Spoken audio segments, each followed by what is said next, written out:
여러분 혹시 오늘 가장 피하고 싶은 사람이 있나요? 자, 오늘 우리가 파헤쳐볼 이 흥미진진한 기록은요, 단순한 고대 정치 스릴러가 아닙니다. 권력, 배신, 복수가 얽힌 이 치밀한 이야기가 놀랍게도 우리가 직장이나 가족 안에서 겪는 가장 머리 아픈 인간관계를 풀 수 있는 엄청난 비밀을 가지고 있거든요. 겉으론 엄청난 성공을 거뒀지만 뒤에서는 치명적인 관계의 가시 때문에 끙끙 앓아야 했던 한 리더의 이야기, 지금 바로 시작해 보겠습니다. 한번 상상해 보세요. 내 성공의 1등 공신이자 가장 든든한 아군이 어느 날 갑자기 내 인생 최고의 골칫거리로 돌변한다면 어떨까요? 역사상 가장 위대했던 이스라엘의 왕, 다윗의 삶이 딱 그랬습니다. 수많은 고난을 이겨내고 드디어 나라를 하나로 합치기 직전의 그 눈부신 성공의 순간, 그의 왕자를 뒤흔든 건 외부의 적이 아니었어요. 진짜 위기는요, 그가 가장 아끼고 신뢰했던 최측근들, 바로 그 내부에서 터져 나왔습니다.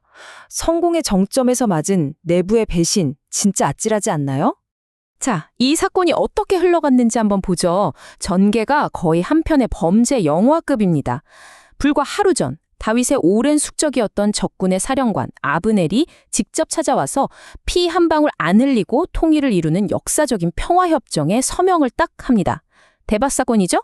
그런데 몇 시간 뒤 변방에서 전투를 마치고 돌아온 다윗의 최측근 장군 요압이 이 소식을 듣고는 그야말로 길길이 날뜁니다. 그리고 잠시 후 요압은 은밀히 할 얘기가 있다면서 평화 사절로 온 아브넬을 어두운 골목길로 쓱 유인해요. 그러고는 가장 안전해야 할 그곳에서 단검으로 아브넬을 찔러 잔혹하게 암살해버립니다. 나라의 운명이 걸린 평화가 뒷골목 살인사건 하나로 산산조각이 나버린 거죠. 근데 여기서 정말 소름 돋는 포인트가 있습니다. 바로 요압이 사람을 죽인 동기인데요. 요압은 왕 앞에서 아주 당당하게 말합니다. 저놈은 왕을 속이고 약점을 캐러온 스파이입니다. 그러니까 자기는 적의 속임수로부터 왕을 완벽하게 지켜냈다는 거예요. 겉보기엔 충성심이 아주 하늘을 찌르죠. 하지만 진짜 동기는 따로 있었습니다. 예전에 전쟁터에서 아브넬에게 죽임을 당한 자기 친동생 아사엘에 복수를 한 거예요. 조직을 위한다는 거창한 명분 뒤에 철저히 자기 개인적인 분노를 숨긴 겁니다. 우리도 사회생활 하다 보면 다 회사를 위해서, 보스를 위해서라고 하면서 실제로는 자기 라이벌을 제거하거나 사익을 챙기는 사람 꼭 있잖아요. 요압이 정확히 그랬던 겁니다. 충성으로 위장한 맹독이었던 거죠. 여기서 우리가 반드시 짚고 넘어가야 할 아주 중요한 그룹이 있습니다. 바로 스루야의 아들들이에요. 스루야는 다윗 왕의 친여동생이거든요. 그러니까 이 암살자 요압은 다윗의 조카인 동시에 오랫동안 군대를 통솔해온 핵심 장관이었습니다. 아니 그럼 다윗은 왜 이런 살인마를 당장 잘라내거나 벌주지 못했을까요? 이게 또 기가 막힙니다. 요압이 그냥 말썽쟁이 부하가 아니었거든요. 그는 군대의 절대적인 지지를 받고 있었고 일 하나는 기가 막히게 잘하는 대체 불가 최고 성과자였습니다. 한마디로 조직 내에서 덩치가 너무 커져버려서 함부로 건드릴 수 없는 존재가 된 거예요. 완전히 통제불능의 독성 세력이 되어버린 거죠. 가장 끔찍한 위기가 내가 가장 믿었던 1등 공신에게서 시작된다는 거 정말 무서운 현실 아닌가요?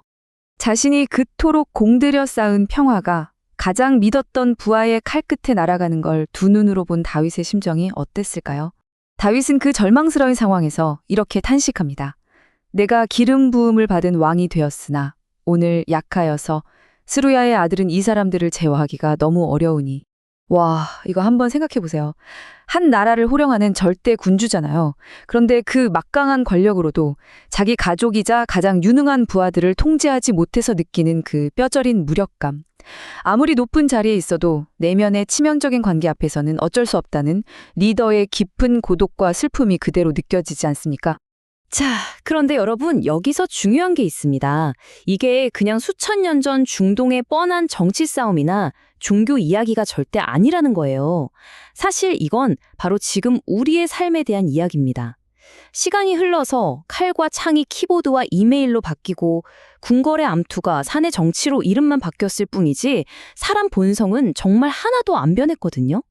내 삶이 좀 안정되고 일도 잘 풀리고 이제 숨 좀 돌리겠다 하는 바로 그 순간 가장 가까운 곳에서 내 발목을 획 잡아채는 예상치 못한 관계의 위기, 나를 돕는 줄 알았던 사람이 오히려 나를 찌르는 그 숨막히는 경험, 우리도 다 한 번쯤은 해보지 않았나요?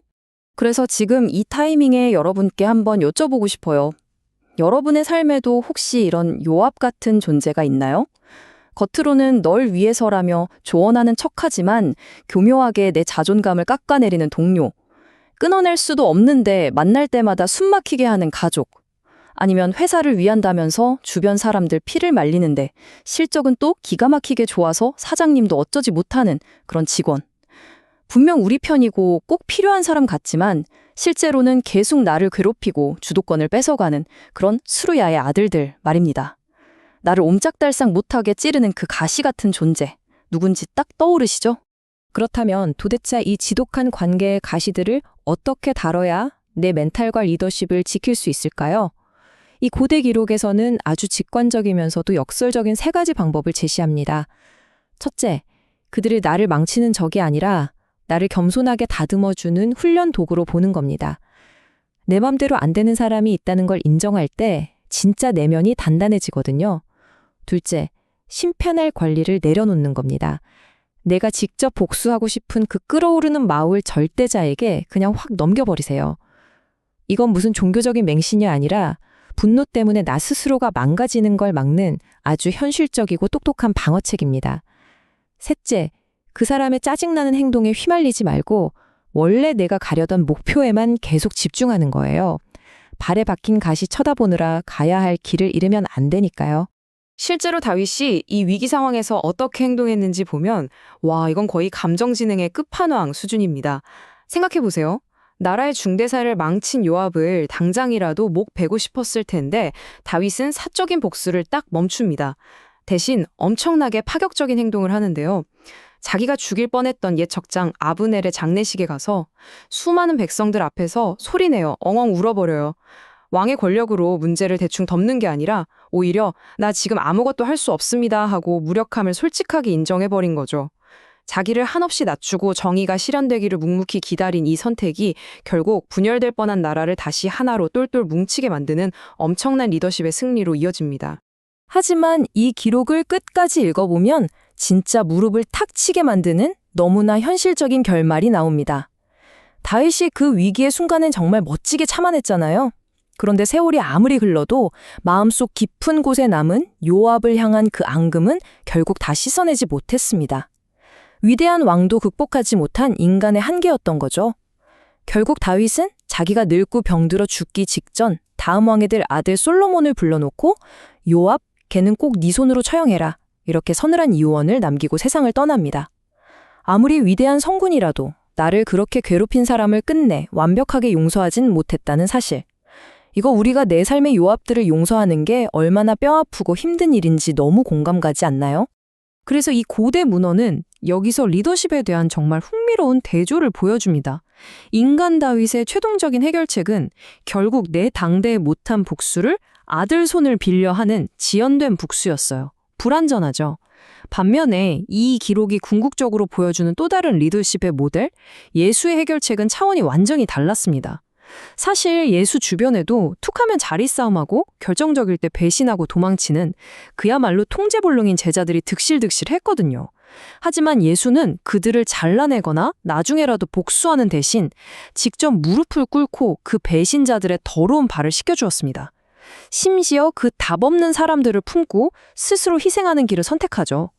복수가 아니라 자기 희생. 인류 역사상 가장 충격적이고 급진적인 리더십의 끝판왕을 보여준 겁니다.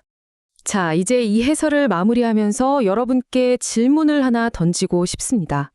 여러분은 지금 누구를 내 힘으로 통제하려고 혹은 내 손으로 심판하겠다고 꽉 움켜쥐고 있습니까? 그리고 오늘 당장 그 움켜진 손을 펴서 절대자에게 조용히 넘겨드려야 할 그 사람은 누구인가요? 밤잠 설치게 하고 스트레스 주는 그 사람. 어쩌면 단순히 나를 망치려는 장애물이 아닐지도 모릅니다. 오히려 여러분을 훨씬 더 깊고 단단한 진짜 리더로 만들어주기 위한 혹독하지만 꼭 필요한 훈련 도구일 수 있어요. 오늘 파헤쳐본 이 수천 년 전의 놀라운 기록이 여러분이 안고 있는 그 무거운 관계의 짐을 툭 내려놓고 진짜 자유를 얻는 새로운 돌파구가 되기를 바랍니다. 오늘 하루만큼은 여러분 삶의 그 요압을 과감히 놓아주는 용기를 내보시길 응원할게요.